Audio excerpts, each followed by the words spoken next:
swear to tell the truth, the whole truth, and nothing but the truth, so help you God? Welcome to Movie Mistrial, the podcast where we examine the IMDB top 250 and anger a million people with our bad faith arguments. My name is Johannes. And I am Raji. Today, we're talking about yet another film on that list.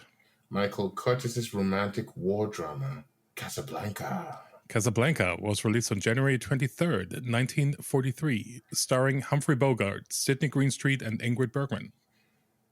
You know, it's just, we're technically recording this on January 22nd, 2023. Jeez. Yeah. So it's almost 80 years old, right, I think? And 90 years old. I'm not doing my math correctly. Before we start looking at you, kid, I got to ask you to make sure to leave a review for this podcast on your favorite podcast platform. Yeah, give us your thumbs up, tell your friends, tell us how we're wrong, how we're right, what you like, what you don't like, all the things. How's your week been? You know, it's technically interesting. It's my birthday. It was my birthday this weekend. And, yay, happy birthday. I've gone through multiple periods of intoxication, so it's been fun. That sounds ominous and kind of appropriate for this movie in a way. Yeah, it is. It is. I generally have never been the kind of person to celebrate my birthday, but I felt like we're getting older, and I feel like I appreciate life a little bit more than when I was younger. So, for me, it's a big deal now. Right. Well, happy birthday again, and here's to looking at you, kid, to have this a good episode. I hope so too. So yeah, listeners of the show may know Casablanca is your favorite movie. It is, and I think that it's going to be very difficult for me to be on the negative side of this argument. Yeah. We'll see how that goes. Let's do the coin toss, and then here's the synopsis. All right. So what's it going to be? Heads or tail? I'm going to go with heads. Heads. You know what? I'm going to argue against this film. I was fearing you're going to say that. Is that a good sign? I don't know. I wanted you to have a victory lap, but that's fine. You know, no, you can have your victory lap. It's not going to be fun if I just go around gushing about how much I love this film. You could have your own waffle party, dude. But that's fine. Yeah, let's hear synopsis so I can gather my thoughts. The story of Rick Blaine, a cynical, world-weary expatriate who runs a nightclub in Casablanca, Morocco during the early stages of World War II. Despite the pressure he constantly receives from the local authorities, Rick's Cafe has become a kind of haven for refugees seeking to obtain illicit letters that will help them escape to America. But when Ilsa, a former lover of Rick's, and her husband show up to his cafe one day, Rick faces a tough challenge, which will bring up unforeseen complications, heartbreak, and ultimately an excruciating decision to make. And we're back. So, I'll talk positively about Casablanca. It's also a good opportunity to hear what you actually, well, maybe it's not what you feel, but I guess we can talk more on the sidebar. But I'm going to start with the negatives on this film. The witness will address this court as judge or your honor.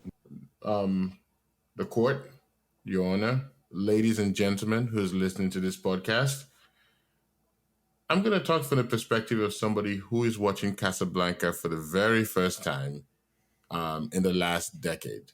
And what Casablanca presents is a movie that exists already in the social zeitgeist where everybody knows the quotes but don't know the context.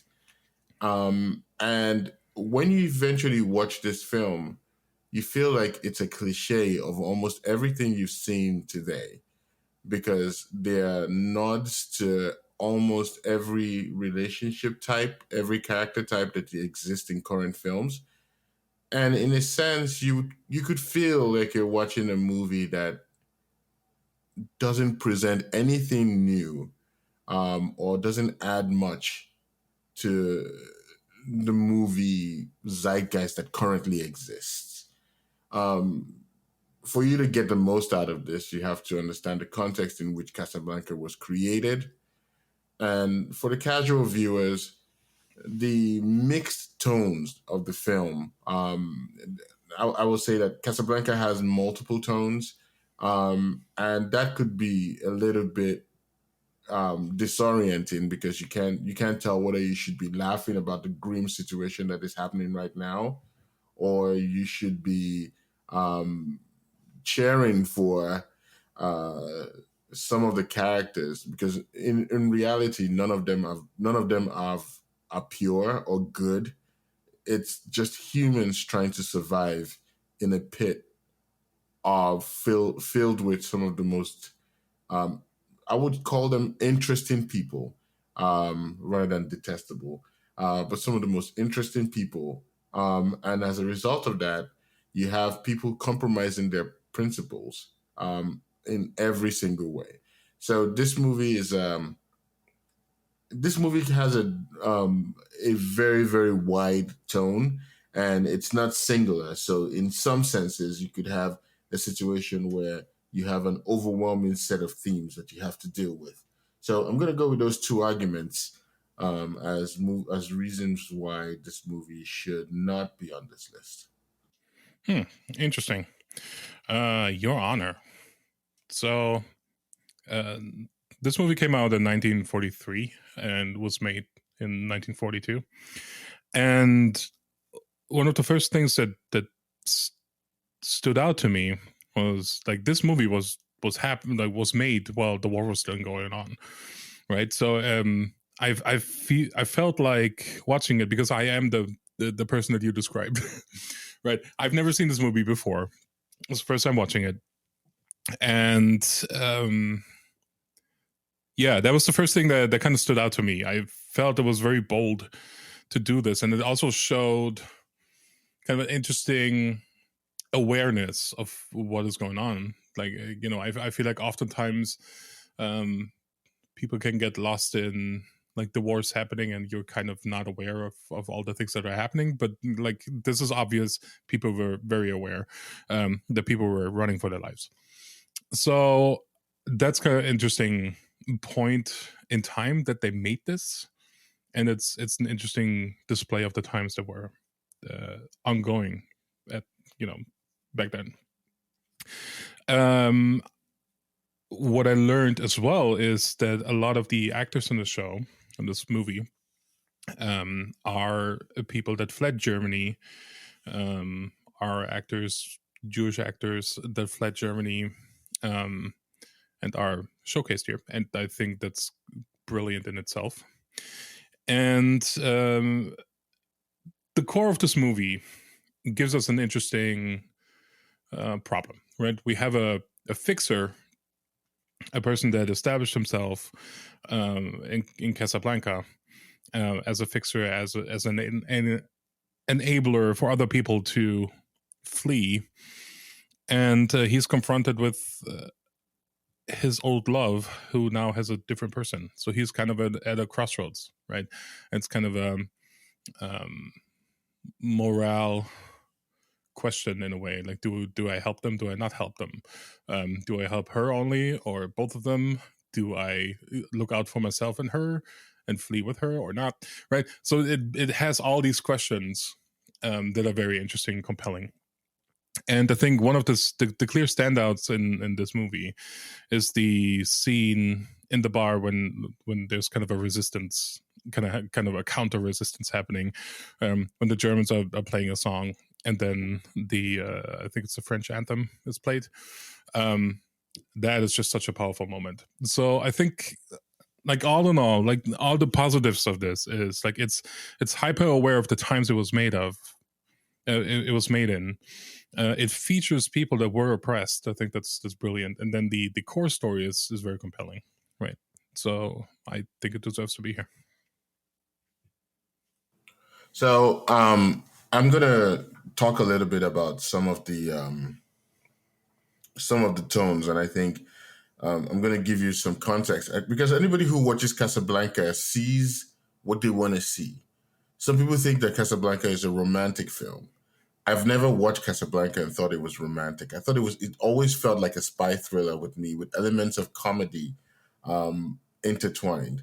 And I think that was probably one of the reasons why I didn't watch it for a very long time. And I remember the first time I watched Casablanca, I rewatched it immediately. Now, you may think that's a positive, but let me go into the negative part of it. People will take what they want to take from Casablanca. And I remember having a big argument with my wife about this film because she thought the movie was not funny in any way. And I thought that there were scenes that were absolutely hilarious. Now, if the movie itself doesn't have a broad, um, a, a specific genre that it's targeting, you could have a situation where somebody who doesn't want to watch the film, who doesn't like the idea of a black and white film, can go watch this film and just leave with the same idea, the same concept. Like, okay, I didn't like this film because of the mixed tones of it. It's not a very focused idea. It's not a very focused theme. I think that the director used a lot of visual notes to try to portray feelings. And this could fly above a lot of people's heads. And I feel like sometimes you may do things that are a little too smart to try to convey some meaning.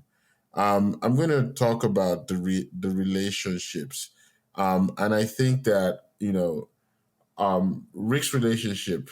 Hold on.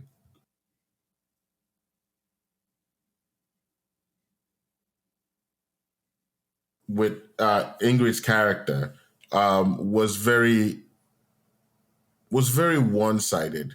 We get a perspective from the Rick's perspective about how she was trouble, how she almost destroyed him, and she came with trouble, and all this negative perspectives that are imbued on this woman. And at no point in this film did we got the full perspective, but she never got the opportunity to defend herself. And I think that in the world of that we are today, it's a little bit disorienting, to have the um, Lisa's perspective not being defended and just the man's perspective, because we get the full idea eventually, but we've already painted this woman as a deceitful person who came in and took advantage of Rick, and now she's taking advantage of somebody else. Um, we get some context in the end, but I also feel like the woman's perspective was not as strong as the man's perspective in this. And it could be because of the time that this movie was recorded, which is fine. We always have to give movies the context of time. But I think I'm still looking at this movie from the perspective of somebody who is watching it today. And when they watch this film, they see multiple men performing, and it's still true innuendo, taking advantage of young women, some of them just turning 18, and some of them even younger from some of the conversations you heard, in this seedy world where apparently men are the ones who make the decisions. And I can feel like some people will be left out from the enjoyment of this film, knowing the context of what was happening in the background. And the story of the couple who Rick eventually helped by telling them to place their bet on 22 is an example of a situation of a situation like that, where the police officer was trying to take advantage of the relationship and the fact they didn't have um,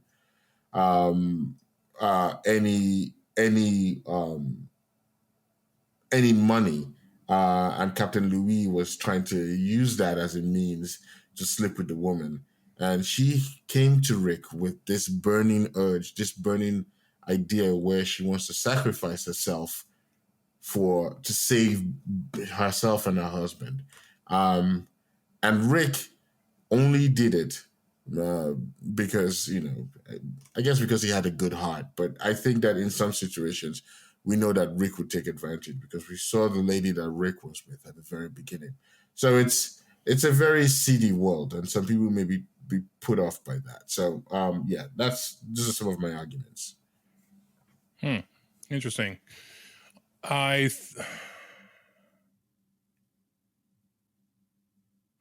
mean, the mixed tone is an interesting argument. I think that is one of the strengths of the movie because it is a very different experience for everybody, right? It's a very individual experience in that sense. Like you get some humor out of it, and it almost I could see that be almost like gallows humor in a way, right? Because like the people are a danger here. Your partner did not see that. I saw some humor in there, but I don't think it's a funny film. I think at the core, this movie is about people trying to get ahead and exploiting other people's bad situations, right?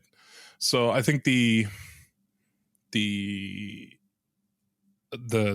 topic of this is pretty dire. The setting of this is very dire, but the outcome of it is positive in a way, and it's we learn he's doing the right thing. It kind of on our morality standards of today, it almost feels like he's doing the right thing, right? He's shooting a Nazi, and he's helping his love escape with her new partner. So I think all in all, while Rick is a character that is deeply selfish, right? Because he's in it for himself. He's a fixer after all. Every now and then you can see humanity kind of shine through, right? And he's kind of going out of his way to help other people. And you indicated that with a couple where he suggested to bet everything on 22 twice in a row, right? So to have everything appear above board in some weird sense and not just giving the money, right? So I think there's something good in him, but he's also weathered down by the circumstances and environments. I don't think he I don't think he necessarily chose to be in Casablanca, right? He fled France, I believe, and he was on the run as well, in some sense. So he also ended up there, but he was able to turn that into profit, right? into an opportunity for himself. I don't think he is necessarily happy there, but it also didn't sound like he was able to go back to the States, right? So he's kind of stuck, and he's doing the best that he can. So, all in all, I think this movie is about survival. It's about being opportunistic, but not losing your heart while doing that. And I think that it is so multifaceted, and the tonality is kind of going back and forth between serious, funny, uplifting, sad, is a positive thing, because then we, the audience, can take a look at this and kind of take out of it what we like. And I suspect this will change upon review, right? Like when you watch it again and again, you find kind of different tones and different stories that speak to you a little more, and that way it kind of gets a little more fleshed out and more brilliant as you go along. Yeah, I kind of agree with you on that somewhat. But I am curious if you wanted to have the full conversation now, or do you feel like you've exhausted all the positive things you want to say about the film? No, I mean, we can go to the sidebar and talk a little closer Okay. about this. So we're off to the sidebar now. Overruled. Sidebar. Guilty. Speculation. Hearsay. Bailiff. Briefcase. Disregard. In my chambers. Stop Beaver on the witness. Arrest. We could totally be lawyers. I am genuinely curious because, like everybody knows by now, this is my favorite film of all time. What do you really feel about Casablanca? I think Casablanca is a good movie, but when we finished it, I was like, best movie of all time? Not so sure. Not for me. Right? I mean, the positives that I pointed out, like I said, I think it's bold to make this movie in 1942 and be so self-aware of the times and all, right? I think that was fascinating to me. And I understand it like it's fully shot in Los Angeles, so completely gone from everything in Germany. But it's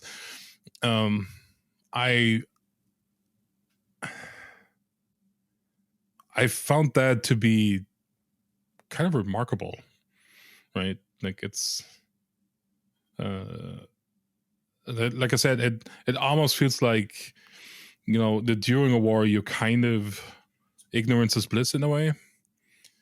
And obviously that's not great, right? But that's oftentimes how people operate. And this shows that people were not ignorant of the things that were happening, and you know, people were really fighting for their lives and trying to get out. Now, you know, writing a kind of an exploitative movie of that storyline and their troubles. Okay, you can have a conversation about that, I guess. But I mean, all in all, I think it's an enjoyable movie. I think it's not necessarily the greatest for me. You know, Here's to Looking at You, Kid is such an iconic thing, and now I've seen it in context, and it's still kind of fun. And many more of quotes that come from this. But you know, I feel like this is the first movie I've seen with Humphrey Bogart in it, and I don't think he's that great of a actor. Controversial opinion, probably, but I don't know. I didn't connect with him. I felt like he was kind of hamming it in a little bit.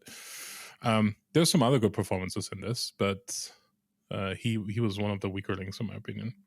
But yeah, I don't know. What do you think? I mean, it's interesting to hear your perspective. I think it's all good criticism. I have nothing against anything you've said. I don't agree with every one of them. In fact, I don't agree with almost all of them. I will say I've seen a couple of Humphrey Bogart films. I saw the one where he went to Africa. I forgot the name of that one. With some, I don't know. I've forgotten. I've seen a few of them. I'll remember the name before the episode ends. But I will say that this is, of all the Humphrey Bogart films, African Queen. That's the name of the film. African Queen. Of all the Humphrey Bogart films, this one is the most precise of them all. Humphrey Bogart always plays the man's man in almost all the films he does. And in some senses, this is no different, but also in some senses, this is the most emotional that I saw him in any film. And I think that when you see the other Humphrey Bogart films and you rewatch this, you're going to appreciate some of the subtle acting that he's done in this film. I will say that his emotional perspectives, the way you can view his emotional perspectives in his eyes, all of those things are very precise in this film. Even the man's man part of it is a little bit more sentimental in this film than most of the other films that I've seen him in. So I will give him that. I will say that the Ingrid Bergman played an amazing role in this film too. A lot of the things that she did, like when they were playing the piano for the very first time, when they were playing the tune that they both knew, and she gazed into the distance. That was pretty effective in saying, okay, cool. It seems like these people have history. And obviously, Laszlo found that gaze also quite interesting because he mentioned later in the film, like the first moment that I came in here, I kind of knew that you guys had history. The conversation that Laszlo and Rick had in the restaurant, where all this time you had always thought that Laszlo was some bumbling idiot who is like, or should I say, it's like a revolutionist, a revolutionary who goes in and tries to disrupt everything. But that was the first time you thought, oh wow, he actually understands what's going down around him. Is aware of everything going around. We've got some very interesting characters, and my favorite character, obviously, is Captain Louis Renault. And that scene where he's going gambling. There's gambling going on here. Oh, here's your winnings, sir. Thank you. It makes me laugh all the time. Maybe I am a fan of gallows humor. I am a fan of gallows humor. It's not a maybe.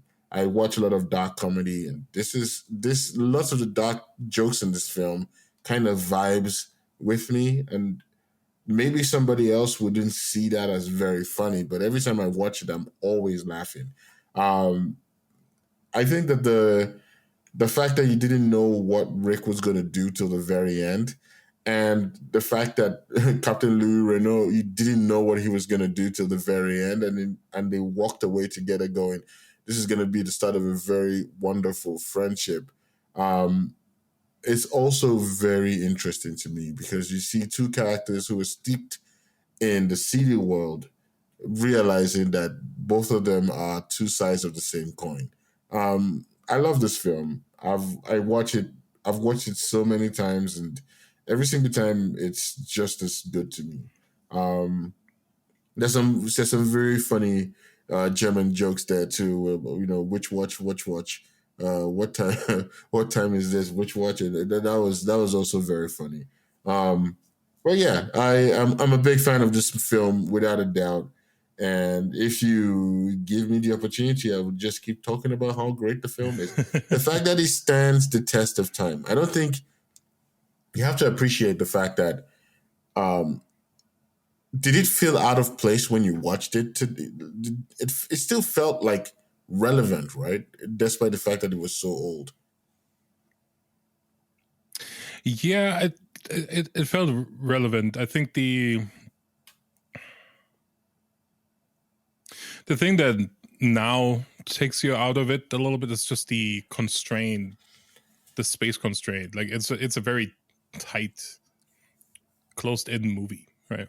And like nowadays, even with a small studio, right, you would be able to create something that feels bigger in scope, that feels like a real thing. Like I think in the opening, when we see Casablanca, it doesn't really feel real because it feels very movie set. I mean, the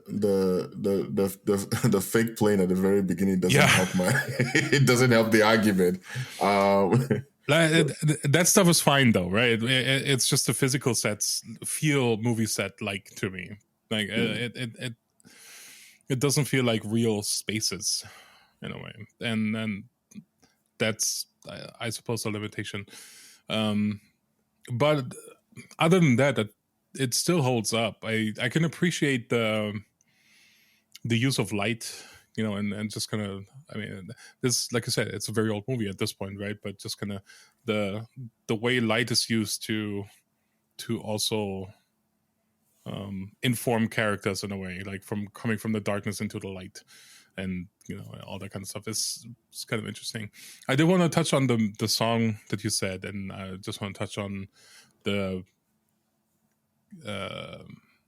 storytelling that it was used for, right? The As Time Goes By song.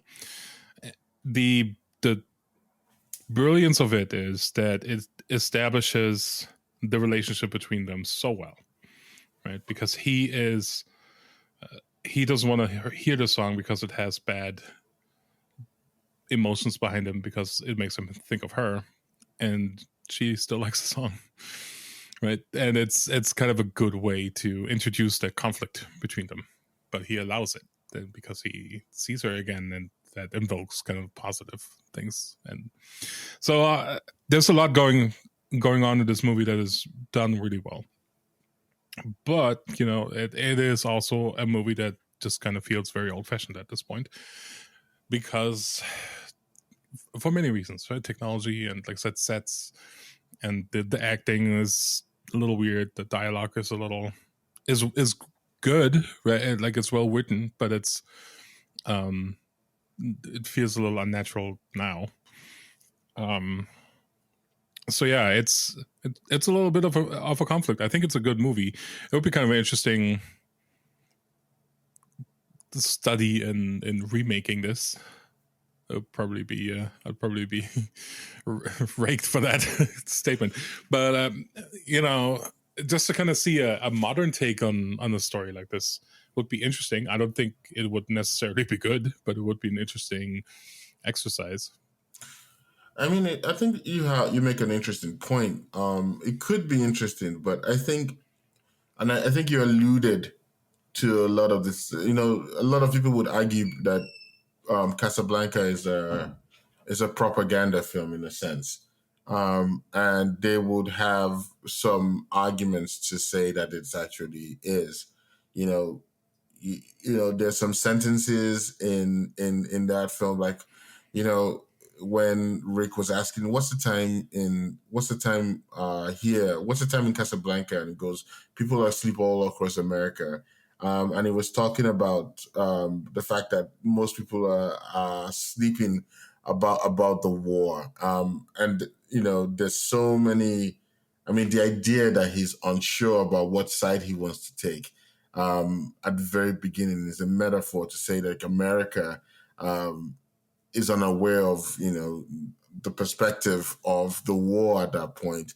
And they allude to many points. And the fact that he shot the German officer at the very end was a signal to America that, hey, we need to get involved in all of this. So if they remade a movie like this, a lot of those concepts, those ideas behind the urgency about the war in 1942 would be lost in the remaking. And some of that may lose the strength that some of the film had. And because Casablanca cut a nerve with people who lived in America at that time. I don't think it's going to have that kind of nerve cutting for people who are living in America today, especially with how divided we are, So remaking this movie would be interesting, but I think that a lot of what they were trying to do would be lost to time. And, people don't know what it was like living in 1942 during the time of the war. And I don't think that you can recapture that in a remake. So if they asked me, I would say don't waste your time making a film like this. Just buy the black and white. And I think there's a reason why this movie has not been remade yet. There's just some movies that I'm going to use this word, and I'm going to use this word very, very conservatively. There's some movies that are very perfect. And I think this one is perfect for the time it was made, and perfect for the message it was trying to convey. I mean, a remake obviously would have to be adapted to a more recent, right? Like I think a remake would probably be, if you put it a little more recent, would be like Afghanistan, Iraq, or if you want to be super modern, would be Ukraine currently, right? But I hear your point, right? The aspect of, America understands what's going on, and America is making a movie about what's going on, but it's not even involved in this. This is an interesting thought that I didn't really consider, think about. But yeah, it's a good movie. I think it's appropriately rated at the place where it's at, like in the mid 40s. For myself, like I think it's good, but it's for me, it's not. It's not one of the best films. It's not one of the best films. You think that that Italian film is better than this? That's not what I said. I don't think that Italian film is better than this, but I do think this is placed appropriately. I think the Italian film is not placed appropriately. Okay. All right. All right. I think it's a good conversation, and I'm glad you at least like this film, because I think there's some films that I've liked that you've not liked at all, and it's interesting to hear your perspective, and I think that they're very valid perspectives. And I think that I never go in and say the film I like must be your number one film too. But I will say that the fact that you like this film is enough for me, and I'm glad about that. But I think that if you ever get a chance to rewatch it again, and I think that there's some things that you probably missed that you're going to enjoy and you're going to appreciate even more the second time around. Yeah. I loved the scene you talked about, the scene where they were doing the Marseille. That's such a powerful film, and that was such a powerful scene too. And it showed the power of humans to stand against the oppressors, even in a small venue like a restaurant. And immediately that happened, you saw the panic in the German officers. They needed to move things quickly. They wanted to quell the rebellion because they noticed that this could be the start of something they wouldn't be able to control. So it's those small acts of rebellion that prove to be things that break down fascist regimes. So yeah, I think that the message this movie has is important, and it's very, very good. I liked it quite a lot. So yeah, that's all I have about Casablanca. Jokingly, it's not even about the White House. What is going on? No. Next up, looks like there was some movements. Grave of the Fireflies. Oh, whoa, we're doing Grave of the Fireflies next? Yep. Oh, man. It's another sob story for me, man. I have never watched that film and felt happy afterwards. So it's gonna be it's gonna be one strong weekend watching that film.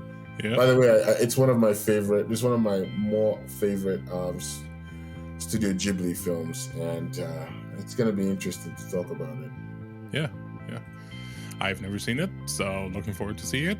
All right. Cool. Where can people find us? They can find us on Twitter at Movie Mistrial. They can also send us messages on Instagram and Facebook at Movie Mistrial. And if you want to send us an email, you can send us an email to contact@moviemistrial.com. Please tell your friends about the show. Try to get them involved. Let's try to make 2023 a good year for the podcast, and hopefully you can give us some good feedback and we can continue to improve the show as much as we can. Sounds good. All right, everybody, take it easy. See you in the next one. Bye.